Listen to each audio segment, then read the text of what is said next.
et bienvenue du coup dans notre table ronde sur les aidants. Donc comme l'a dit Léa, donc je suis Constance, je suis RH sur l'agence de Lille depuis 3 ans et demi maintenant, et je suis référente handicap, au sein de l'agence aussi. Et en fait, en discutant du coup avec plusieurs collaborateurs, on a eu, l'idée de créer, donc cette table ronde sur les aidants parce qu'on parle beaucoup, du handicap au sein d'Extia.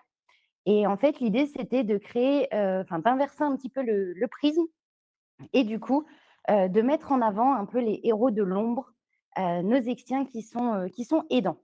Donc, c'est comme ça est venue l'idée de cette table ronde.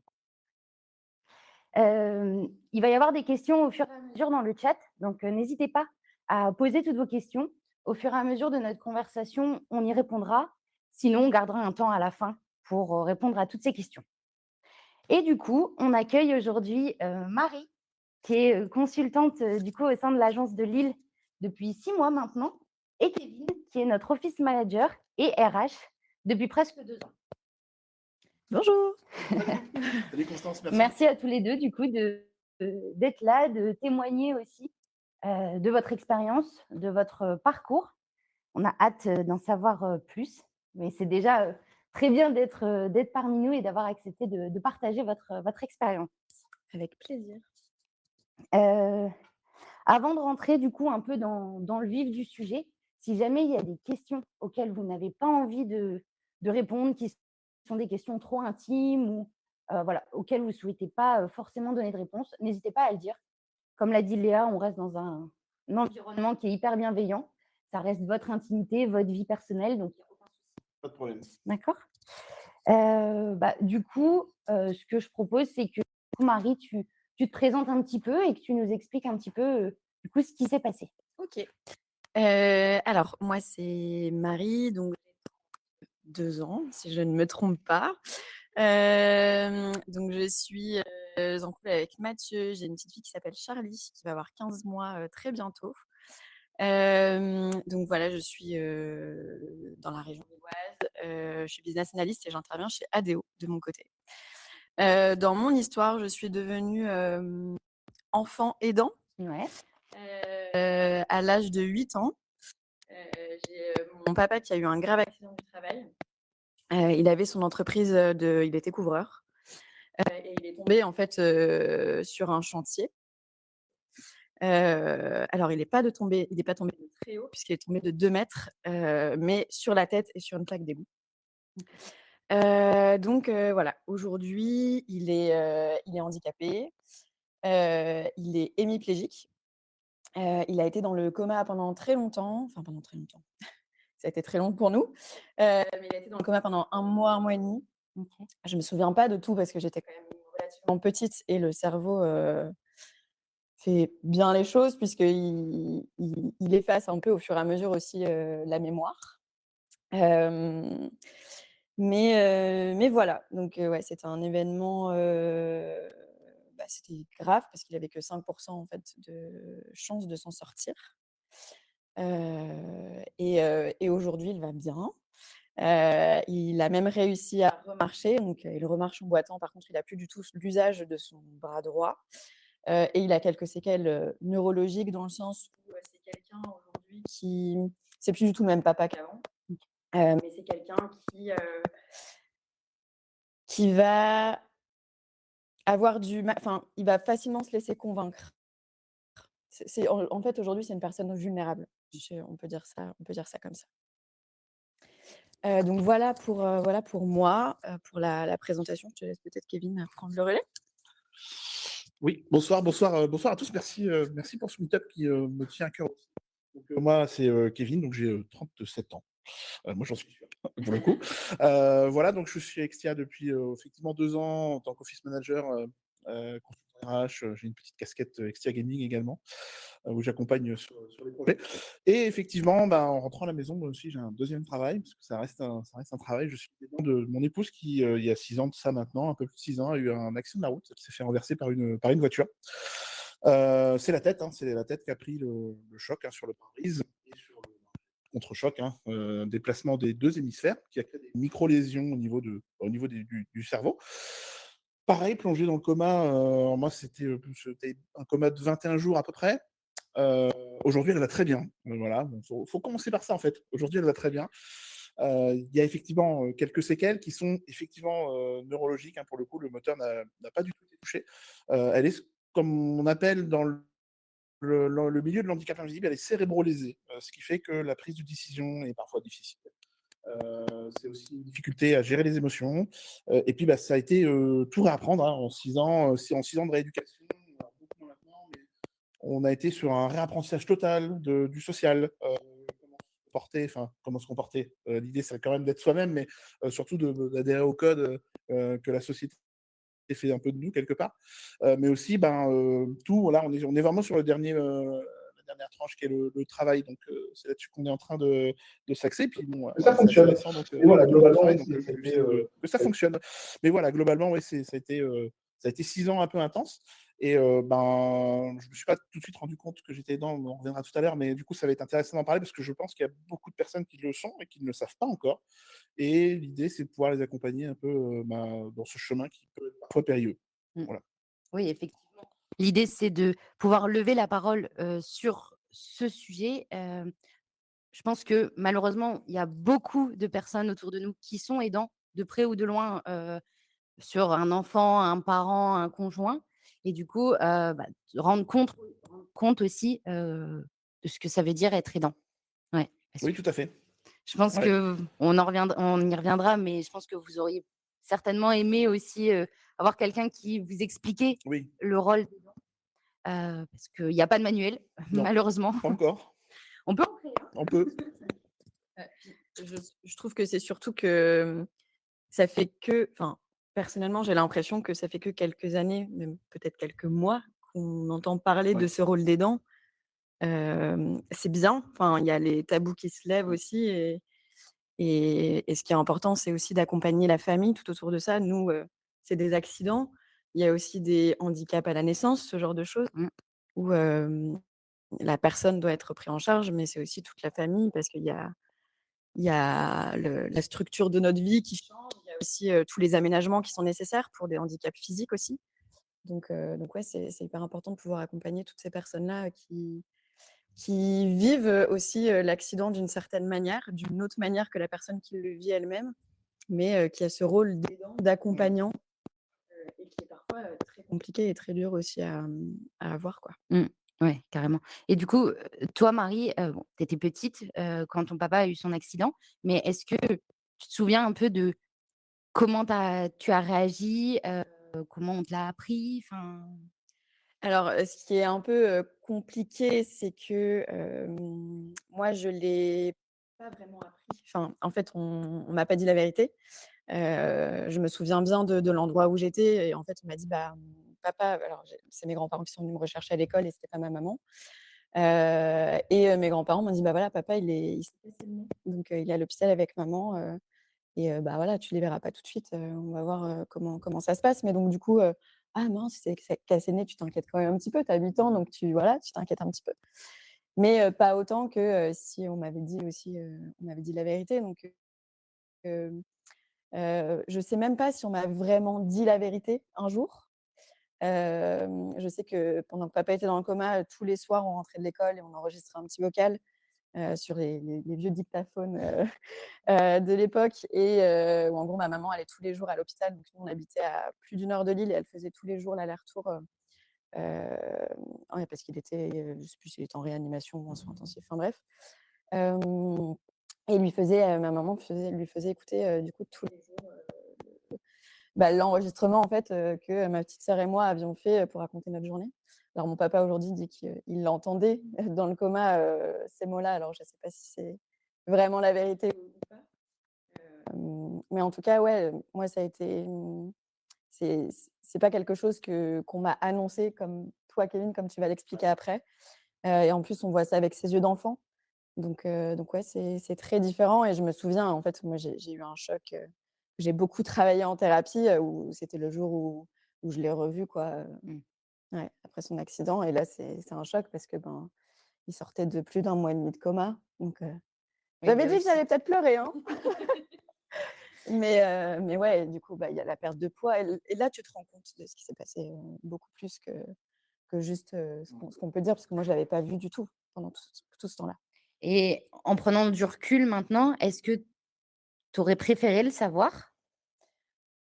Alors, je trouve que c'est une question difficile parce que je comprends le fait qu'on me l'ait pas Mmh. dit, parce qu'il y a une sorte de protection enfant, Ouais. c'est difficile à dire. Je pense que tu dois être entouré aussi. Si Je pense que dans tous les cas, j'étais pas assez bien entourée pour qu'on puisse me dire la vérité, parce que, j'étais avec mes grands-parents et c'était quand même très grave, donc je pense que c'était difficile pour tout le monde. Donc et je comprends, enfin moi aujourd'hui en ayant ma fille, j'aurais pas envie qu'elle s'inquiète pour ma santé à moi. Enfin, j'ai envie qu'elle découvre le monde, Mmh. qu'elle garde son insouciance. Et c'est vrai que, quand tu apprends ça et quand tu fais face à ça, enfin, d'un seul coup tu grandis et tu as plein d'émotions, tu sais pas trop quoi en faire. Mais c'est sûr que, hem, l'annonce finalement, enfin moi ça a été une annonce un peu bizarre, mais ouais, ça reste je crois que je pense que le plus dur, moi, au-delà de l'annonce et au-delà du fait d'en parler, c'était vraiment le voir. Tu Oui. sais, enfin, être confronté, vraiment parce que tant que tu t'as pas vraiment vu, en tout cas pour moi, tu peux t'imaginer, tu peux relativiser, tu peux voilà. Oui et puis à Mais ton âge, tu savais pas, enfin, tu étais peut-être jamais rentrée dans un hôpital, de donc toute façon, moi j'ai eu une phobie de l'hôpital, hein, pour mon accouchement. J'ai dû, travailler, faire une petite, psychothérapie axée là-dessus parce que j'avais pas confiance dans les soignants. Enfin, mmh, j'avais vraiment très peur et au final, j'ai accouché sans péridurale, enfin trop cool et trop contente et c'était un super séjour après, mais c'est clair que ça laisse aussi, des petites des petits séquelles. traumas, Ouais. après, dans la vie, quoi. Mmh. Oui, mais au final, ils ont essayé de te protéger comme ils ont pu en te disant que ton papa s'était cassé le nez. Ouais, ouais, ouais, je pense que c'est enfin je pourrais même pas dire que j'aurais aimé qu'ils me le Mmh. disent parce qu'en fait, ils ont fait comme ils ont pu avec ce qu'ils avaient et je pense que même pour eux, ça devait être, enfin, au-delà de l'inquiétude de mon papa, il y avait aussi, ma sœur et moi et je pense que ça devait aussi les inquiéter. Ouais. De Enfin, ouais, c'était et après, enfin, est-ce qu'il va s'en sortir? Est-ce qu'il va pas s'en sortir? Et une fois qu'il s'en sort, il y a tout le côté aussi qu'on voit pas forcément, qui prend beaucoup de temps. C'est toute la rééducation, l'apprentissage, tu en as parlé tout à l'heure. Moi, mon papa, il a dû réapprendre à écrire. Il voyait une montre, pour lui, c'était une fleur. Il se souvenait de mon existence, mais il se souvenait pas de ma petite sœur, par exemple. Il avait, effacé, 4 ans de sa vie, donc il a dû réapprendre à conduire, enfin réapprendre à marcher, Mmh. à se servir de ses mains, donc ouais, c'est tout ce rôle-là et en fait, on devient, enfin moi, je savais pas que j'étais aidante à l'époque, mais c tu en fait, c'est quand tu poses des mots là, maintenant ou même quand j'étais en thérapie que, tu te rends compte aussi que tu as pris ce rôle malgré toi et en fait, c'est comme ça. En fait, il s'impose à toi, tu le choisis pas. Oui, oui, tu as pris ce rôle par amour pour ton papa, Ouais et pour tes enfin, proches, je sais même pas si c'est par amour, c'est il fallait le faire, tu vois? Quand il a besoin de couper sa viande et qu'il y a personne, mmh, enfin après j'ai ma maman qui a fait une grave dépression, quand j'étais, pour le coup adolescente, où elle a dû faire un séjour en hôpital psychiatrique et j'étais l'aînée, il y a mon petit frère qui est arrivé derrière, tu t'occupes de ton papa qui est handicapé, du petit frère qui a,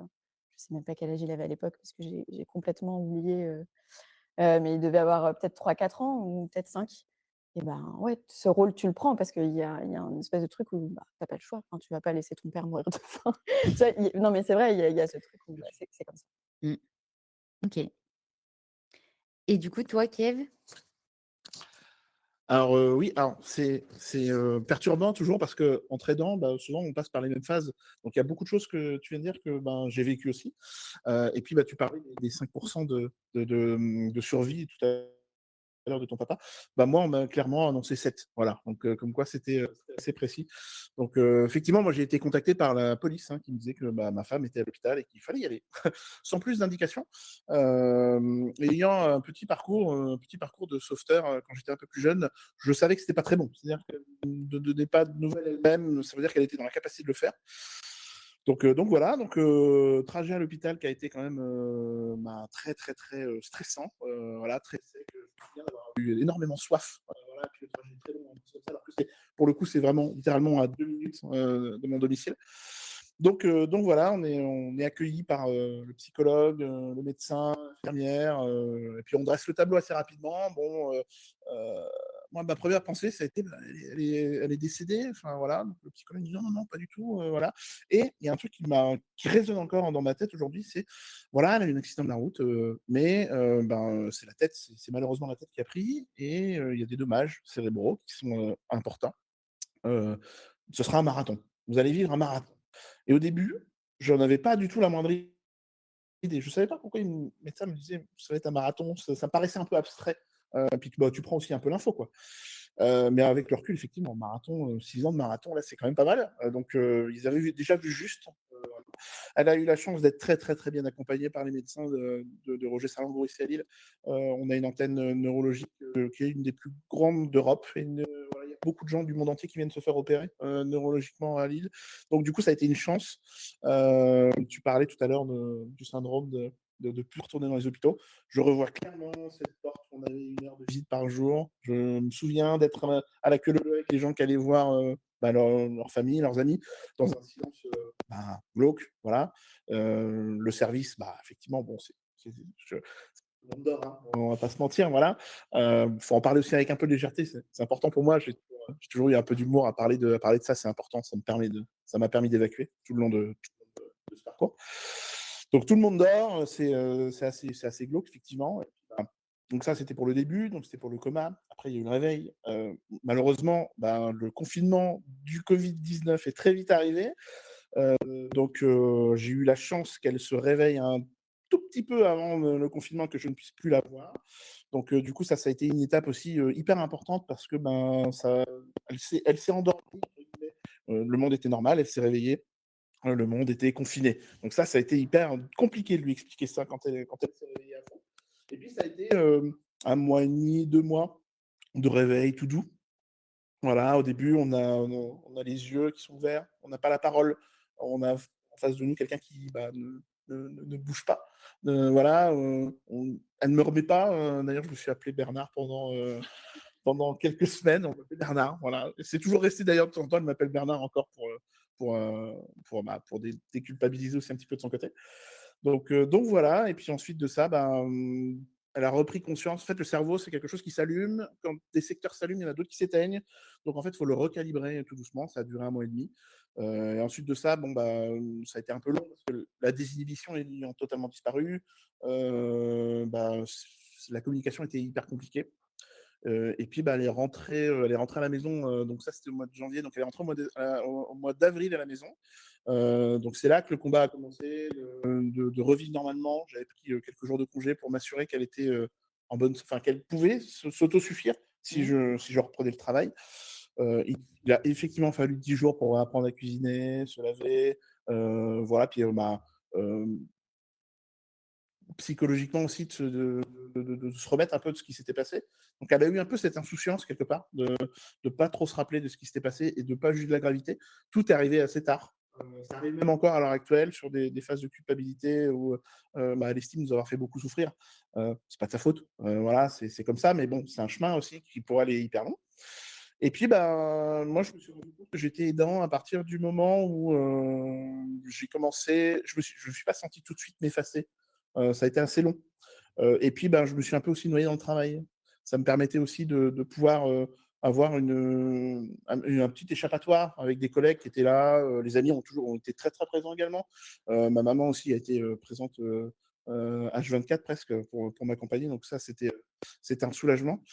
Et puis même à travers l'accident, j'ai reçu énormément de messages de la communauté gaming, par exemple. Alors, pas encore Extien, je ne connaissais pas à l'époque, mais j'étais acteur d'une communauté d'un jeu vidéo en ligne qui a été massivement relayé sur les réseaux. Donc j'ai eu plein de soutien, plein de cadeaux. J'ai dû recevoir à peu près 700 messages en tout pendant la période où effectivement elle était dans le coma.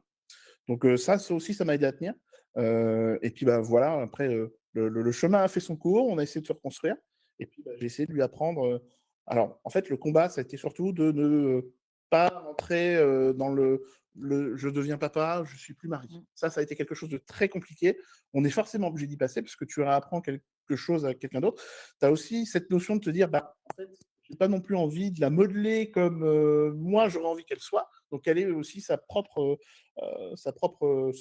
elle. Donc ça a été très long aussi. Ça a été plein d'étapes, vraiment, vraiment beaucoup d'étapes sur lesquelles elle a été accompagnée, évidemment, sur le côté psychologique par des professionnels, mais aussi tout le staff neuro. Enfin, on est passé par des médecins. Voilà, je les compte plus. Donc voilà, c'est à peu près l'histoire globale de tout ça, quoi. OK. Et du coup, donc, elle a été, donc tu disais bien accompagnée par, Ouais. les médecins, les psychiatres et cetera. Mais toi, est-ce que tu as trouvé, voilà, pas des soupapes de décompression, mais, des infos, des questions? Parce que tu connaissais pas, Non, pas du tout. Et en fait, bah, non, parce que, comme tu disais, hein, le rôle d'aidant, en fait, c'est assez «récent» entre guillemets. On en parle beaucoup et encore heureux de pouvoir en parler davantage parce que je trouve que c'est très utile. Mais à l'époque, non, tu t'en rends pas forcément compte, puis tu es dans le tunnel, en fait. Tu es dans le tunnel de se dire: «Bah, faut que je sois là pour elle, faut que je l'accompagne, faut que je soutienne la maison aussi, enfin le la Mmh. cause de la maison, le chat». Voilà, il y a un peu tout ça donc pour le coup, tu t'en rends pas vraiment compte. C'est quand tu commences à prendre un peu de recul, à retrouver une vie presque normale. Elle ne le sera jamais, la vie normale. Elle ne sera jamais comme avant. C'est voilà, c'est on en reparlera aussi, mais c'est cette question de se dire: «Bah, voilà, j'ai épousé quelqu'un, je me retrouve avec quelqu'un de différent». Donc ça a été aussi un chemin très, compliqué parce que tu culpabilises de dire, «Bah, je vais pas la laisser. Est-ce que je m'y retrouve? Est-ce que je m'y retrouve pas?» Donc ça, c'est toutes des questions que naturellement on est obligé de se poser à un moment donné pour faire en sorte que, bah, de la faire avancer.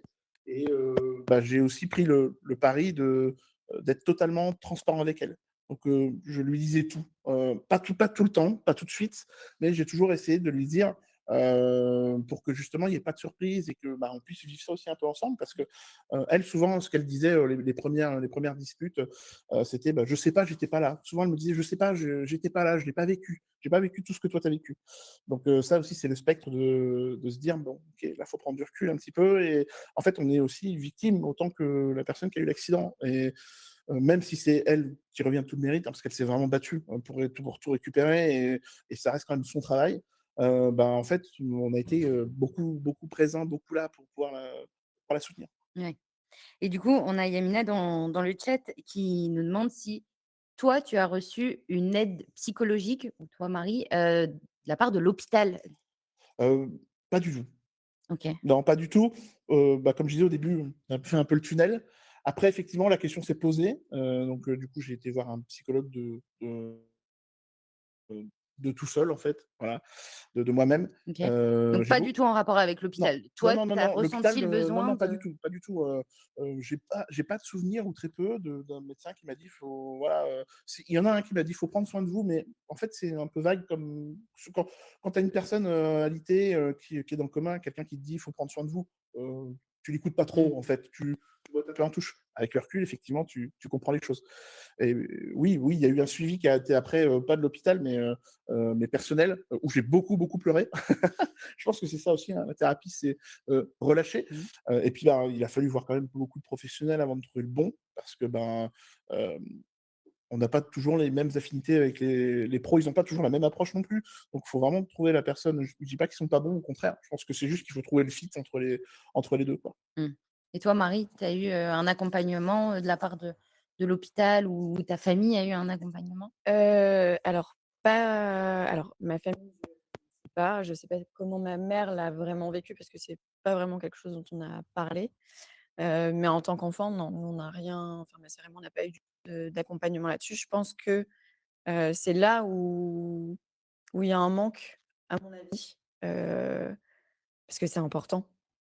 Comme tu le Oui. disais, on est tout autant Ouais, victime. victime, Mmh. pas de la même manière, mais en tout cas, c'est quelque chose qui est subi Mmh. et qui nécessite un accompagnement. Enfin, je vois l'image, qui me reste de mon père le jour où je le revois pour la première fois depuis c'est quelque chose dont j'aurais dû parler, je pense avec un professionnel de santé, juste ce moment avec lui. Moi l'aide, j'ai été la chercher aussi après, quelques années après, une fois que tout le monde va bien, que mon papa allait bien, que tout s'était mis en ordre pour lui, que ma maman allait mieux. Ils ont divorcé aussi entre-temps. Et en fait, c'est une fois que je suis arrivée à Lille pour mes études que je me suis retrouvée, toute seule. Là, j'ai pas du tout été bien. J'ai eu un trouble anxieux généralisé OK. et ouais et ça a été difficile à ce moment-là et c'est là où je me suis dit: «Ben, en fait, ouais, tu peux plus au bout d'un moment tout porter» parce qu'en fait, c'est le poids qui s'accumule au fur et à mesure des années et en fait, au bout d'un moment, enfin, tu restes, une personne humaine et c'est pas possible.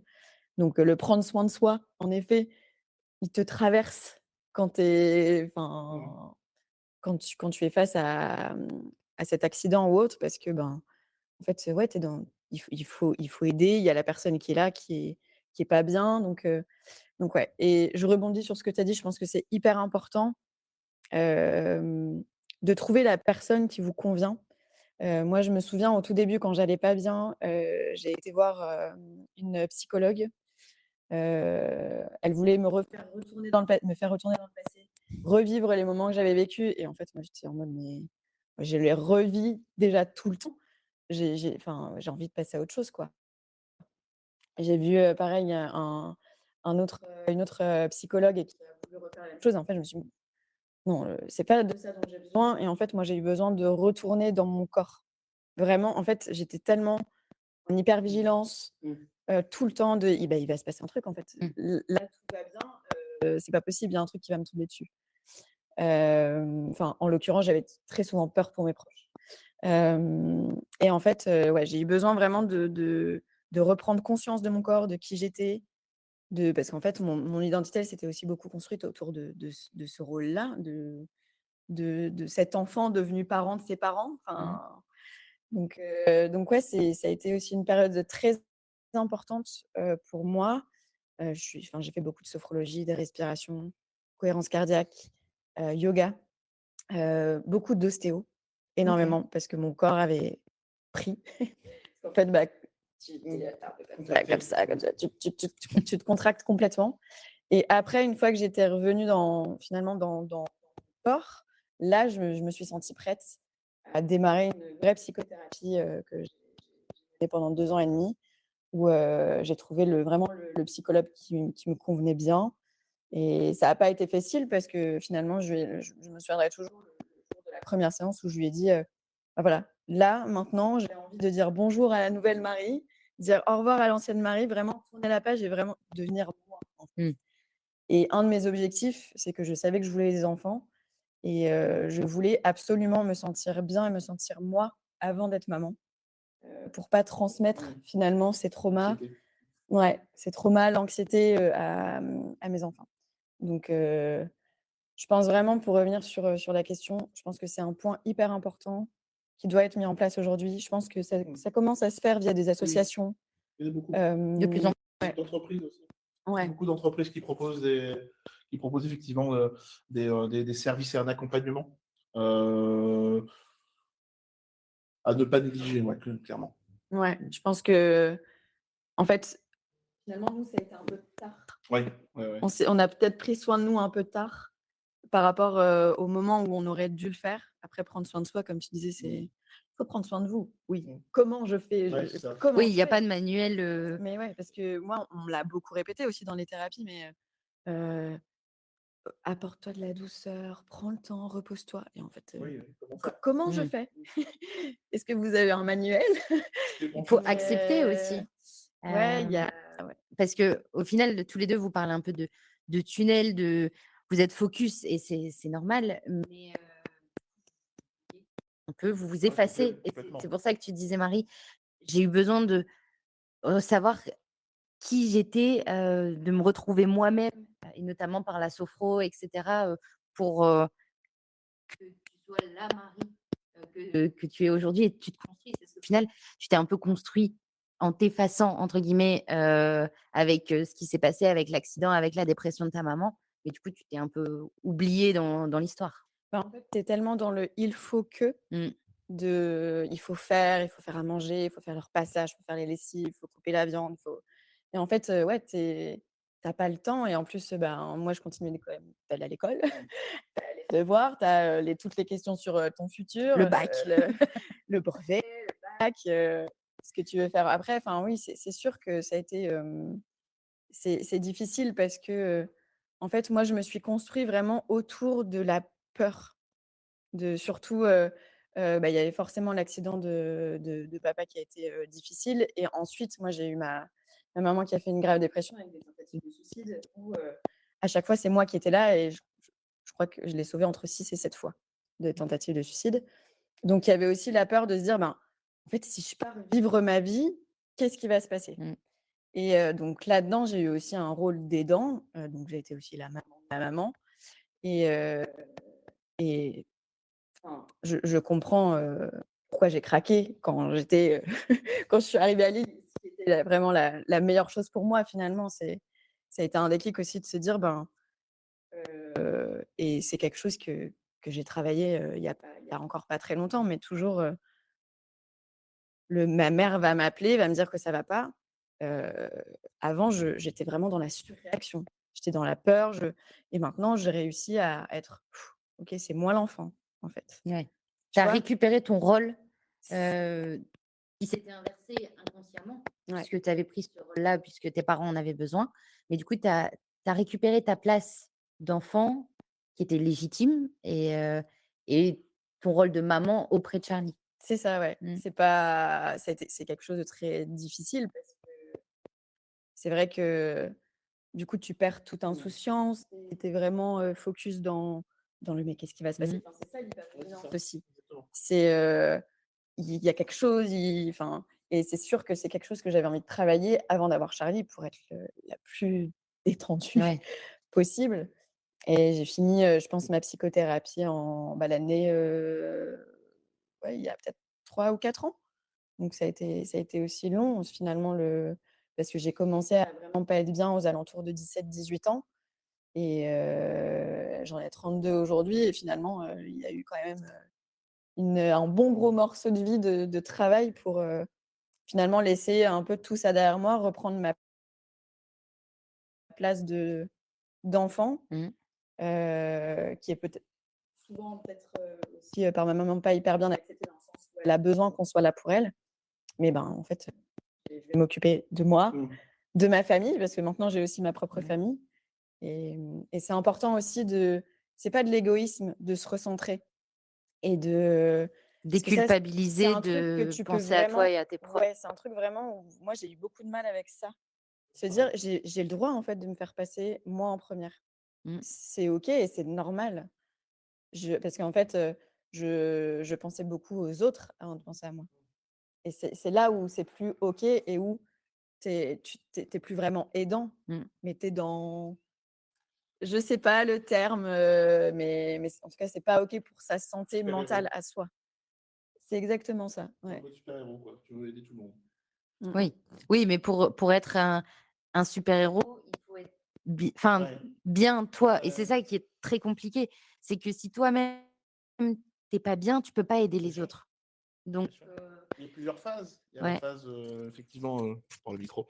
Moi, en ce qui me concerne, il y a eu la phase effectivement où, j'étais vraiment focus dedans. Ça a été assez long, hein, puisque, moi j'ai fait un burn et une dépression, il y a, de ça maintenant 2 ans presque. Parce qu'en fait, tout est remonté à la surface. En fait, j'avais tellement tout enfoui qu'un jour, ben, au niveau du travail, ça se passait pas très bien non plus. Donc l'équilibre n'était plus présent et donc du coup, tout est tombé et donc il a fallu se reconstruire et partant de ce postulat-là, oui, alors non seulement il a fallu qu'on se soit, il a fallu expliquer, à mon épouse que du coup, bah, là, c'était plus possible et elle qui est toujours en recherche de compréhension, ne pouvait pas comprendre et je n'étais plus capable de lui expliquer. Donc là, on a eu une période qui a été hyper compliquée à ce niveau-là. Donc bah, on a tout déconstruit et on a reconstruit et bah, tout comme toi Marie, moi en fait, je prône clairement l'égoïsme. Voilà, souvent c'est décrié l'égoïsme comme étant quelque chose de mauvais, voilà, faut être tourné pour les autres et cetera. Je suis pas du tout d'accord. Je pense qu'effectivement c'est comme tout, il y a un nuancier à trouver. Mais moi j'ai commencé à être égoïste il y a 2 ans et donc du coup, à aussi me détacher d'une certaine façon de ce rôle d'aidant, de ce rôle de père pour redevenir le mari. Ça a été dur pour moi et pour elle aussi parce que, bah, elle cherchait les approbations sur beaucoup de choses, «Est-ce que c'est comme ça que je dois bien faire?» et cetera. Donc difficile encore une fois, on n'a pas de modèle, donc on tâtonne. Donc ça a été ça a été très, très compliqué et bah, oui, bon, donc là, j'ai commencé à me faire plaisir, j'ai commencé à voir davantage mes copains, je me suis aussi dit: «Bah, c'est peut-être le moment de changer de carrière professionnelle». C'est ce qui, bah, du coup, me fait, parler devant vous ce soir. Donc voilà, donc je regrette rien. Parce qu'il y a un truc aussi qui est très important là-dedans, c'est, souvent, elle culpabilise énormément. «Ah, j'ai changé ta vie, j'ai mis en stand-by tous les projets», parce qu'effectivement, on avait des projets d'enfants, des projets de maison. Maison, ça devrait, reprendre son cours prochainement. Enfant, ça va malheureusement être très difficile d'envisager de pouvoir, avoir toutes ces casquettes-là. Voilà. Mais, dans tous les cas, effectivement, c'est prendre soin de soi, la faire déculpabiliser de son côté en disant: «Bah, voilà, c'est pas ta faute non plus». Donc ça a été hyper long et puis, bah, j'ai besoin aussi de prendre du temps pour moi. Donc ça, c'est, je pense aussi quelque chose qui est hyper important à exprimer et à dire, quoi, et à dire les choses telles qu'elles sont. Voilà. Oui, c'est OK Ouais, c'est d'avoir OK. besoin Ouais. d'une soupape de décompression. Enfin, c'est ça au Mmh. final la soupape de Mmh. Ouais, c'est oui, carrément nécessaire nécessaire, comme hein. tu dis, hyper nécessaire, enfin, à un moment, vous pouvez pas tout porter, En fait, on voudrait, oui, oui, mais tu pas mais en un fait, enfin, au bout d'un moment, le corps dit non. À un moment donné, moi, je pouvais plus me lever, hein. C'est-à-dire qu'il y a un matin, je ne pouvais plus me lever, les pompiers ont dû venir me chercher. J'étais hospitalisé, une journée et du coup, le médecin m'a dit: «Bah, qu'est-ce qui vous arrive?» Donc bon, bah, là, tu expliques un peu. je te réexplique. Voilà, donc tu as 1 heure devant toi.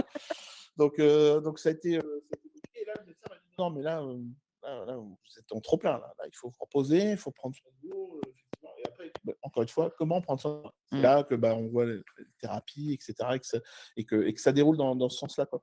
oui, c'est à ce moment-là, du coup, que toi tu as trouvé, la bonne personne pour t'aider, enfin, Ouais, le ouais, tout à thérapeute fait. Moi, je et toi aussi ouais, Marie enfin, au final, c'est un peu une personne extérieure, ouais, qui vous a sorti du tunnel et qui vous a permis aussi de vous reconstruire en bien personne sûr, à part bien entière. sûr. J'ai fait beaucoup de cohérence cardiaque aussi. Donc Mmh. c'est quelque chose qu'on a en commun également, la cohérence cardiaque m'a énormément aidé à être moins anxieux. Je le suis encore, hein. En fait, l'anxiété, je pense que, c'est quelque chose qui te quitte pas trop. Il faut juste apprendre à la gérer.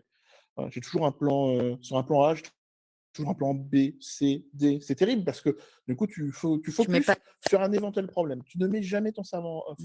mmh, J'ai eu une période aussi où c'était tellement prenant qu'il y avait qu'une seule façon de m'en libérer, c'était boire de l'alcool. Je suis tombé là-dedans aussi.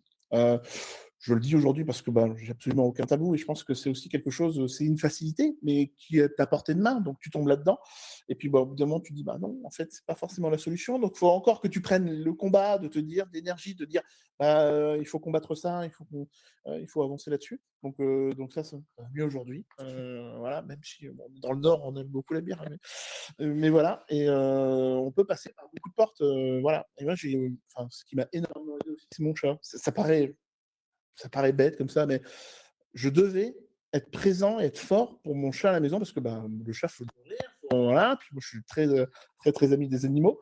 Donc c'est elle aussi qui inconsciemment, bah, a été un pilier central dans tout ce processus de guérison. La ronron-thérapie, voilà, la la ronron-thérapie. ronron-thérapie, ouais. C'est mignon, c'est mignon. OK. Et juste si je peux rajouter aussi quelque chose par rapport à ça, c'est que, vraiment le truc de, tu pas à sortir de ton lit, en fait, c'est vraiment un signal dans le sens où, bah, il y a un moment où tu as plus du tout d'énergie Mmh. et en fait, le but, c'est de pas arriver à ce moment-là et d'essayer de trouver des soupapes, de se créer une petite boîte à outils, pour vivre mieux avec ça au quotidien. Mmh. Hem et si vous êtes dans le cas où, bah, pour vous aujourd'hui, c'est compliqué de vous lever ou vous avez plus d'énergie, bah, c'est OK en fait, c'est pas grave et le corps, il a aussi besoin de temps pour encaisser, pour se reposer, pour, rétablir aussi le bon équilibre bah, nerveusement dans le corps, enfin, c'est hyper physiologique aussi en fait. Mmh. Complètement, ouais. Donc ce qui est important, c'est de pas culpabiliser et de pas se dire: «Oh putain, je suis nulle». Oui. Moi, je suis passée par cette phase de me dire: «Mais pourquoi ça m'arrive à moi? Je vois tout le monde qui est heureux, qui est bien et cetera. Franchement, je suis nulle». Enfin, j'ai vraiment eu ce truc de mais en fait, tout est légitime et heu et c'est pas parce que, on a tout pour être heureux que, bah, il y a un moment où tu peux pas craquer parce que Mmh. enfin, je trouve que c'est vraiment important de légitimiser, Mmh. tout ça de ne pas de pas culpabiliser, même si c'est très difficile de pas culpabiliser. Facile à dire qu'à C'est faire, beaucoup plus mais facile. Le minimiser surtout. Ouais. Moi, je constate quand je parle très très ouvertement de mon histoire, Mmh. j'en ai besoin et je trouve que tout le monde devrait être informé de tout ça parce que ça peut tomber sur n'importe qui à n'importe quel moment. Minimiser. Souvent, les gens, quand tu racontes un peu l'histoire et que tu rentres un peu dans les grandes lignes, il y a toujours quelqu'un qui va te dire, moi j'ai vécu un truc, oh, c'est pas aussi, c'est pas pire, c'est pas pire. Non, en fait, il faut arrêter de se poser ce genre de questions.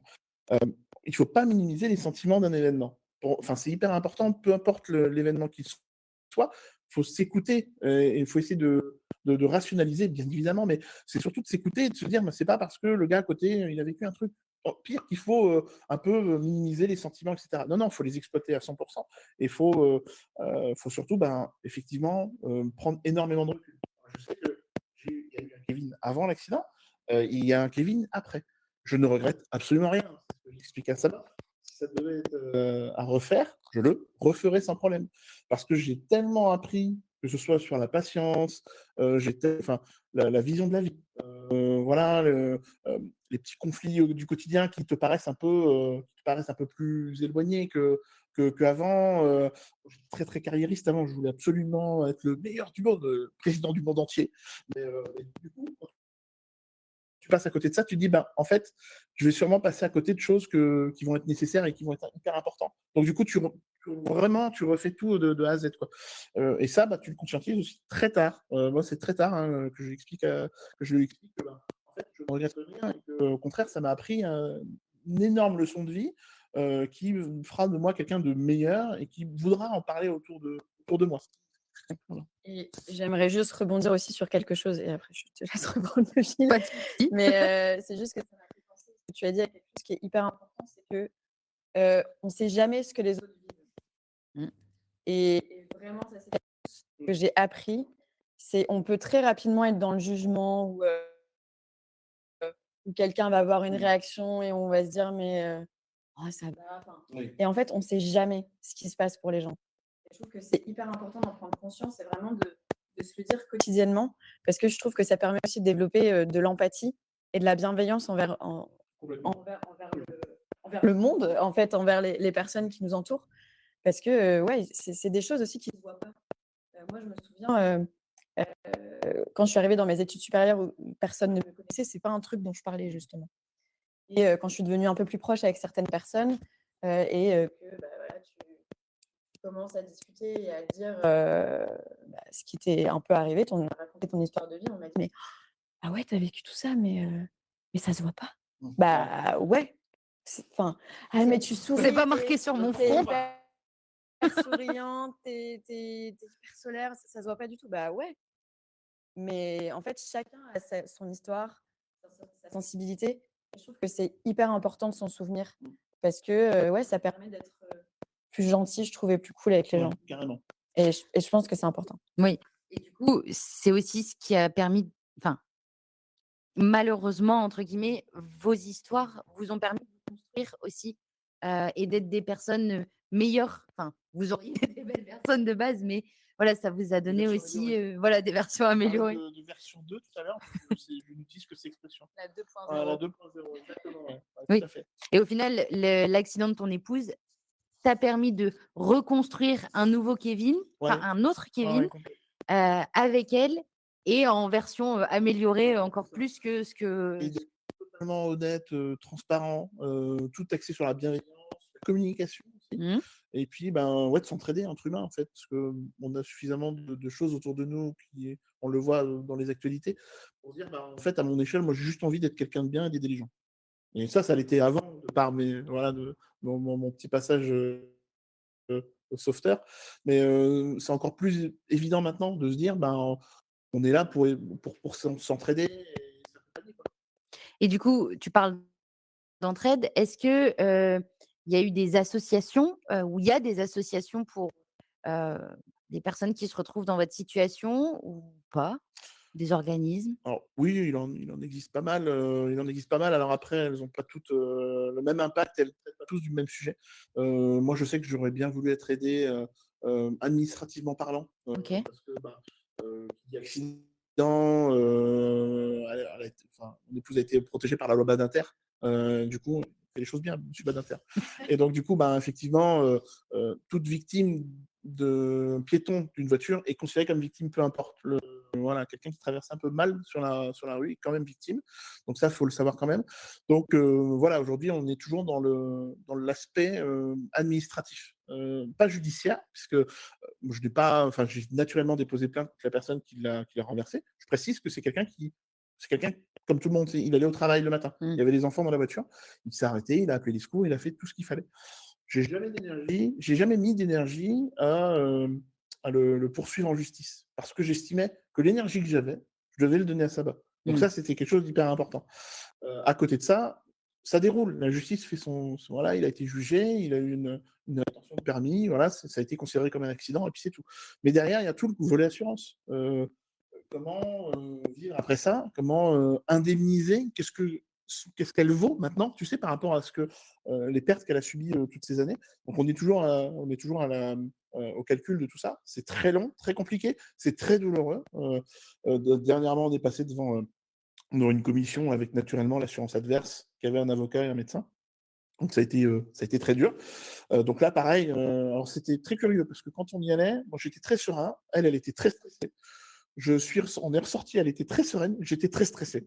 Parce que, bah, effectivement, on te met dans tes retranchements, hein, l'avocat te met dans tes retranchements en te disant: «Bon, bah, voilà, comment ça, vous avez une perte, au niveau enfant, vous pouvez très bien faire des enfants, il y a pas de problème, ça marche très bien». Non, en fait, tu comprends pas. Déjà, tu te retiens énormément de t'emporter parce que c'est vraiment, très agaçant et bah, en fait, non, ça s'arrête pas là, ça va bien plus loin et donc du coup, bah, ça, c'est pareil. Au début, quand on a eu ces interventions, ben, il a fallu débriefer avec elle pendant de longues heures. Ça nous a permis aussi ça fait partie de la rééducation, de leur expliquer: «Bah oui, mais pourquoi les gens, ils m'en veulent? C'est pas de ma faute». Oui, alors c'est le principe de l'administration. Donc ça, j'aurais bien aimé être accompagné davantage. Même si l'avocate elle a été également suivie par un médecin victime, a très bien fait ça. On est quand même au début de quelque chose, quoi. Ne serait-ce que aussi la police, j'ai une très mauvaise expérience de la police, qui a recueilli notre témoignage quand il a fallu expliquer, quoi. Parce que les mecs ont pas pris de pincettes et quelque part, ça peut se comprendre, c'est son métier, donc lui, il se détache. Mais il y a eu aucune humanisation, côté policier à ce niveau-là, quoi. OK. Oui, il manque peut-être, entre guillemets, un organisme de l'État ou, Ouais, ouais, ouais, ouais, une enfin, ouais. ouais, Bah, moi, un je me suis service toujours qui dit aide au final, Je me suis toujours dit: «Bon, on va laisser passer du temps, mais quand je serai un peu plus âgé, quand tout ça sera passé, que, bah, on pourra revivre un peu quand même normalement, ben, en fait, j'aurais bien envie de monter une association pour aider les gens qui sont seuls à traverser ce genre de choses». Parce qu'aujourd'hui, elle a été accompagnée, donc c'est bien, c'est chouette. J'ai fait beaucoup de choses évidemment, pour l'accompagner, mais les gens qui vivent ça et qui sont seuls, mais c'est un enfer, quoi. mmh, C'est juste pas possible. Moi, j'ai vraiment envie de faire quelque chose pour essayer d'accompagner au mieux que je puisse les gens qui traversent ça seuls. Les étapes. Voilà, moi j'aurais bien aimé qu'on m'explique les étapes, tu vois? J'aurais jamais imaginé que ça puisse durer 6 ans. Donc c'est voilà, très long. donc c'est hyper Enfin, long le et marathon, il est mais très, oui, très mais long. complètement et jusqu'au travail. Le fameux handicap invisible, Mmh. voilà, que prônent énormément de sociétés. Ça reste quand même très, subjectif. On effleure le truc si tu veux. Il y a beaucoup d'entreprises qui se disent inclusives, dans le handicap et puis, ben, en fait, au bout d'un mois, ils se rendent compte que, ben, effectivement, c'est du boulot et là, C'est plus de patience, c'est ça plus part en cacahuète. d'explications. Exactement. Mmh. Donc, ça aussi, j'en veux un peu aux sociétés de faire un peu, pas du greenwashing, on va pas appeler ça, mais voilà, cette sensation, j'en veux énormément. Donc, c'est hyper important aussi qu'on avance à ce niveau-là et d'où l'intérêt d'ouvrir cette porte avec Stia, qu'on puisse avoir de discuter de ça. OK. Et du coup, bon là, on arrive un peu sur la fin de la table ronde, même si j'aurais envie d'en parler encore Bien pendant sûr. des heures. On pourrait faire une V2. Oui, complètement. Mais du coup, toi, Kevin, bah, je te pose la question Ouais. parce que tu as le micro. Si tu devais donner un conseil, ou enfin, aux personnes qui nous écoutent, ou un conseil que tu aurais aimé recevoir, quand tu es Ouais. devenu aidant, ce serait quoi? Bah, c'est prendre soin de soi. Alors c'est un peu paradoxal parce qu'on a dit tout à l'heure: «Bah oui, mais ils sont bêtes, ils nous disent cette action, enfin qu'est-ce qu'on fait?» Mais c'est vraiment prendre soin de soi et c'est vraiment écouter cette phrase et la comprendre vraiment, parce que c'est hyper important et c'est aussi moi, c'est quelque chose que je lui ai dit, que je dis à Saba, tous les jours presque, prendre le temps de prendre le temps. Et en fait, ça c'est quelque chose c'est une philosophie même, c'est un art de vivre. Et ça permet de se dire, en fait, on est dans une société où on réagit, on est sur-sollicité d'informations, on doit répondre tout de suite, vite. Voilà, on a reçu un message, il y a le petit vu qui s'affiche, il faut répondre, parce que la personne va penser que, tu vois, on la squeeze un peu. Prendre le temps de prendre le temps. On a largement de quoi faire, voilà, de prendre un peu de recul sur les choses et de se dire quelle est la meilleure façon de répondre à ce genre de choses, quoi. C'est les deux choses qui me sont le plus important, je pense. OK. Donc prendre soin de soi et prendre le temps de prendre le temps. Ouais, c'est Ça ça. fait beaucoup de prendre. Ça fait- On prend. On prend. Et toi, Marie, du coup, si tu avais un conseil, à donner ou que tu aurais aimé recevoir, Je pense que c'est de ne pas attendre, de ne plus avoir d'énergie, de ne pas être bien. Dès qu'il y a des choses qui sont difficiles, c'est aussi détabouiser. Je ne sais pas si ça existe ce mot, détabouiser. Enlever les tabous autour d'un suivi psy, par Ouais. exemple. Je trouve que ça, c'est ne pas hésiter à aller consulter. En fait, le fait d'aller consulter ne rend pas les gens fous. Enfin, t'es pas fou au fait d'aller consulter. Bien Enfin, sûr. je trouve que ça, c'est hyper important et ça m'a aidée. Prendre le temps de trouver la personne qui va vous aider et s'écouter. Alors, je sais qu'on le dit beaucoup, mais s'écouter, ça veut tout et rien dire. Moi, je sais que j'ai une écoute, je ressens fort mon corps et je pense que c'est aussi heu, quelque chose qui est arrivé à cause de tout ça. Je ressens fort ce qui se passe et c'est notamment, comme j'étais très anxieuse, j'ai eu un trouble anxieux généralisé, tu ressens fort ce qui se passe dans ton corps. Je l'ai toujours aujourd'hui, mais j'essaye de le mettre au service de: «OK, je me sens comme ça, je prends une pause, de quoi j'ai besoin?» Et vraiment ça, c'est quelque chose qui m'a beaucoup aidée dans ma thérapie. C'est mon psychologue qui m'a aidée à ce que ça devienne un automatisme. Parce que, il y a toujours des petits pics d'anxiété, il y a toujours des petites choses qui reviennent de temps en temps, à des dates d'anniversaire, à des choses dans la rue que tu vas voir, il y a peut-être 2 ou 3 ans, j'ai fait une crise d'angoisse parce qu'il y a quelqu'un qui est tombé, qui a eu un malaise derrière moi au restaurant et en fait, il y a les pompiers qui arrivaient et tout et en fait, le fait de tomber, mon papa est tombé d'un toit et tout ça, il y a eu plein de raccourcis dans ma tête et ça m'a complètement angoissée. Mais du coup, je me suis dit: «OK, de quoi j'ai besoin? J'ai besoin d'aller prendre l'air, j'ai besoin de respirer, j'ai besoin de» voilà, donc c'est prendre le temps de s'écouter. On Peut-être qu'on va pas savoir de quoi on a besoin et c'est OK aussi. Hem Et peut-être une toute dernière chose, c'est qu'on dit beaucoup: «Prends le temps, respire» quand ça va pas. C'est vrai, mais il y a aussi des gens qui ont besoin de bouger. Parce que, quand tu respires et que tu es un peu au début de tout ça, tu vas avoir toutes les pensées, tu vas avoir des pensées qui vont tourner en rond, ça peut au contraire faire monter, l'anxiété, le stress ou autre et du coup, bouger, juste, peut-être faire un petit étirement, hem faire du shaking, je ne sais pas si vous savez ce que c'est, mais c'est faire des sauts sur place et vraiment se défouler. Vous mettez votre musique préférée du moment qui vous fait danser et enfin, c'est des petits trucs comme ça et en fait, en tout cas, je vous partage, c'est des choses de ma petite boîte à outils que j'ai construite finalement au fur et à mesure des années. Mais c'est aussi de vous construire votre boîte à outils à vous et toutes les petites choses qui vont vous faire du bien. ouais, et c'est OK de trouver ces petites choses pour, Et elles seront c'est ce qui est hyper important, c'est qu'elles seront pas les mêmes en fonction de qui tu es. ouais. De ce que tu as vécu, hem, de ta personnalité. Il y a des gens je pense que, tous les 2 de toute façon, si on est là, c'est que le fait de parler et cetera, c'est quelque chose qui est OK pour nous. Oui, toi, tu fais beaucoup de blagues, Ouais, enfin, ouais, parce que ouais, ça te ouais. fait du bien Et même aussi. le jour de l'accident, on en parle, mais le jour de l'accident, voilà, il y a un de mes meilleurs amis qui a réussi à nous en faire rire. Et en vrai, tu te dis: «Bon, le jour de l'accident, c'est chaud quand même parce que, on sait pas trop, demain, elle sera peut-être plus là, quoi». Il a réussi à ce jour-là, avec son humour et voilà, il a réussi à tous nous faire rire. Et ça, c'est pareil, c'est un souvenir qui sera ancré jusqu'à ce que je disparaisse, quoi. Voilà, ça fait partie des choses, savoir en rire, ouais. C'est, pour moi, en tout cas, hyper important. Ça peut paraître étrange d'une certaine façon de l'extérieur, de dire: «Ouais, il rigole de l'accident de sa femme». Mais oui, pour moi, c'est hyper important, ça me permet de dédramatiser. Bon, top. Et ben, merci en tout cas, à tous les 2 de votre témoignage. Je ne sais pas s'il reste des questions dans le chat? Non. OK, je pense qu'on y a aussi beaucoup répondu au fur et à mesure. Hem, voilà, si vous avez, d'autres questions, si vous voulez, reparler de ce sujet-là ou que vous avez des idées sur d'autres sujets, n'hésitez surtout pas à nous en faire part. Et puis, merci pour votre témoignage. Merci. Ouais. Vas-y. Juste s'il y a des personnes qui ont besoin de je sais pas, qui nous écoutent J'allais dire la même chose. et voilà, qui ont besoin d'en parler ou pas d'en parler ou autre, Peut-être même un enfin peu plus intimement. ouais, Voilà, enfin ça peut parfois être intimidant de pouvoir un petit peu parler dans une audience comme un chat. Bah, faut pas hésiter en fait. Mais moi, je suis très très très ouvert Tu veux sur ce bien qu'on point-là. donne tes coordonnées? Oui, je suis à Lille. Non, non, mais oui, faut pas hésiter s'il y a des questions, s'il y a des remarques. L'intérêt de ce meet-up, c'est surtout d'éveiller un peu les consciences, même si elles le sont, mais parfois de se dire, tiens, effectivement, Mmh. moi j'ai une situation avec un parent qui vit, ou ce genre de choses qui peut m'amener dans une situation d'être aidant. Donc, moi, je suis très, très, très ouvert sur la question, il faut pas hésiter. Je parle pour toi, mais je pense que c'est la même. ouais, ouais, carrément, n'hésitez pas et en plus, je pense, je sais pas, je vais pas lancer un débat alors qu'on termine, mais que tout le monde peut être aidant à un moment de sa vie, même quelques semaines, quelques jours, Ouais. quelques Ouais. heures et voilà. Enfin voilà, toujours être, dans la bienveillance, je pense que c'est important et n'hésitez pas si vous avez besoin. OK. Alors que les caméras tombent.